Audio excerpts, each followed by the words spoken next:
चलिए आज की ये वीडियो एक छोटी सी कहानी से शुरू करते हैं। राघव नाम का एक लड़का था जो कि बचपन से ही पढ़ाई लिखाई में काफी अच्छा था। मतलब ऐसा नहीं कि हमेशा फर्स्ट ही आता था, हाँ, लेकिन टॉप 5 में उसका नाम हमेशा रहता था। ऐसे ही वो 10th क्लास तक आराम से अच्छे मार्क्स से पास होता रहा। अभी 10th के बाद उसके सामने 3 दरवाजे आ गए, साइंस, कॉमर्स और आर्ट्स। पढ़ने लिखने में वो काफी अच्छा था और आसपास के लोग भी उसे साइंस लेने के लिए ही बोल रहे थे। उसने देखा कि उसके सब दोस्तों ने भी साइंस ले ली है, तो उसने सोचा उसे भी साइंस लेनी चाहिए और उसी फील्ड में आगे जाकर कुछ बनना चाहिए। और फाइनली वो साइंस लेता है। अभी इसके बाद वो जब साइंस की पढ़ाई शुरू करता है, उसे लगने लगता है कि वो जो सोचकर इस फील्ड में आया था वैसा तो कुछ यहाँ पर हो ही नहीं रहा। और 12 खत्म होते होते वो एक एवरेज स्टूडेंट बन के रह जाता है। और फिर जैसे ही वो कॉलेज में एडमिशन लेता है और थोड़े टाइम के बाद उसे लगने लगता है कि उसने शायद गलत फील्ड चुन ली है और अभी वो उस फील्ड में कुछ बड़ा कर भी नहीं पाएगा और उस चीज को इतना दूर आके वो छोड़ भी नहीं सकता। अभी यहाँ से उसका दिमाग बंद होना शुरू हो जाता है। ये सिचुएशन बस राघव नाम के एक लड़के की नहीं है, ये ऑलमोस्ट इंडिया के 60 से 70% स्टूडेंट्स की है। हाँ, स्टोरी सबकी अपनी अलग अलग हो सकती है, लेकिन सिचुएशन सबकी सेम ही है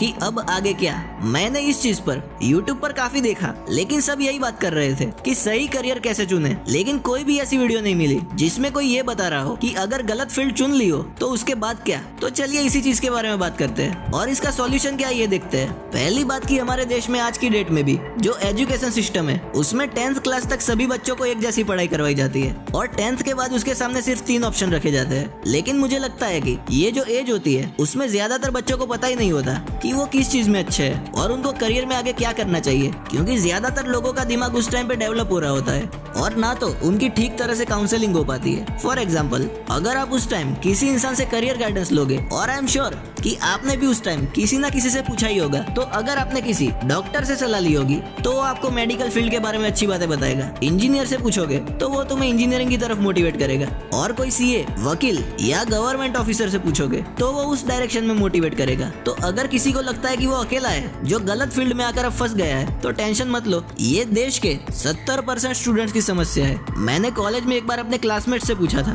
कि कोई स्टूडेंट अगर आपके पास ऐसी सिचुएशन लेकर आए और आपसे हेल्प मांगे तो आप उसको क्या सलाह दोगे। तो उन सबका रिप्लाई था कि वो खुद गलत फील्ड में आ गए हैं तो वो किसी को क्या सलाह देंगे। मेरे कहने का मतलब है कि आप टेंशन मत लो, ज्यादातर लोगों की यही समस्या है क्योंकि हमारा एजुकेशन सिस्टम उतना फ्लेक्सिबल है ही नहीं। ये तो प्रॉब्लम की बात हो गई, लेकिन सवाल अभी भी वही है, इसका सॉल्यूशन क्या है। सबसे पहला स्टेप कि खुद की पर्सनालिटी और इंटरेस्ट को पहचानो। मान लो कि आप एक ऐसा इंसान हो जो खुद को अपने फ्यूचर में जॉब के अलावा जो भी ऑप्शंस है उसमें बेस्ट देख रहा है, जैसे कि कोई sportsman, artist, businessman, YouTuber, independent teacher वगैरह वगैरह। तो भाई आपको तो एजुकेशन सिस्टम, डिग्री वगैरह से कोई फर्क ही नहीं पड़ना चाहिए और फर्क पड़ता भी नहीं है। तो क्या इसका मतलब ये है कि अभी जो पढ़ाई कर रहे हैं या कोई काम कर रहे हैं उसे छोड़ देना चाहिए? जी बिल्कुल नहीं, क्योंकि ऐसा जरूरी थोड़ी है कि अगर आप वो काम करेंगे जो आपको पसंद है तो आप सक्सेसफुल हो ही जाएंगे। यहाँ तक कि चांसेस तो ये भी है कि अगर आप उस चीज में डेली 17 घंटे मेहनत करोगे तो भी कोई गारंटी नहीं है कि आप सक्सेस हो ही जाओगे। लेकिन ऐसा भी तो हो सकता है कि आप उस चीज में थोड़ी सी मेहनत करो और सक्सेस आपके कदम चूमने लगे।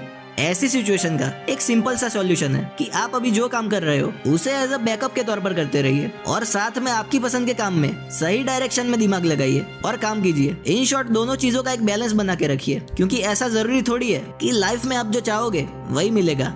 हर एक पल ऐसी चीजें होंगी जो आपने कभी एक्सपेक्ट भी नहीं की होगी, लेकिन हमारा काम क्या होना चाहिए कि वहाँ पर डटे रहना, किसी भी हालत में भागना नहीं है। फिर अगर उस काम में आपको सक्सेस मिलने लगे तो धीरे धीरे करके आप अपने पहले वाले काम को छोड़ सकते हैं जो आपको बिल्कुल पसंद ही नहीं था। अब यहाँ पर एक सवाल आता है कि किस एज में ये करना चाहिए। इसका सीधा सा जवाब है नाउ और नेवर, यानी कि अगर कोई काम करने का ठान ही लिया है तो आज से नहीं बल्कि अभी से शुरू करो, क्योंकि अभी नहीं तो कभी नहीं, क्योंकि शुरुआत ही सबसे मुश्किल होती है। अभी अगर आप दूसरी कैटेगरी के बंदे हो जिसकी पर्सनालिटी ऐसी है कि उसे जॉब करना पसंद है, तो पहले तो अपने आप से ये सवाल पूछो कि आप क्या सही में गलत फील्ड में आ गए हो या पढ़ाई या काम मुश्किल लग रहा है इसीलिए आप दूर भाग रहे हो। अगर आपको सच में लगता है कि आप गलत फील्ड में आ गए हो तो भाई कोई टेंशन नहीं है। अगर आप मान लो कि साइंस की फील्ड में हो तो आप कभी भी किसी भी फील्ड में घुस सकते हो। इसके बारे में आपको यूट्यूब पर काफी सारी वीडियोस मिल जाएगी। अभी अगर आप कॉमर्स या आर्ट्स की फील्ड में हो तो मैं ये मानता हूँ कि आप ऐसे तो कभी नहीं सोचते होंगे कि मुझे साइंटिस्ट या डॉक्टर बनना था, गलती से कॉमर्स ले लिया और अब डिप्रेशन हो रहा है। वैसे अगर ऐसा कुछ सच में हो तो कमेंट में जरूर बता देना।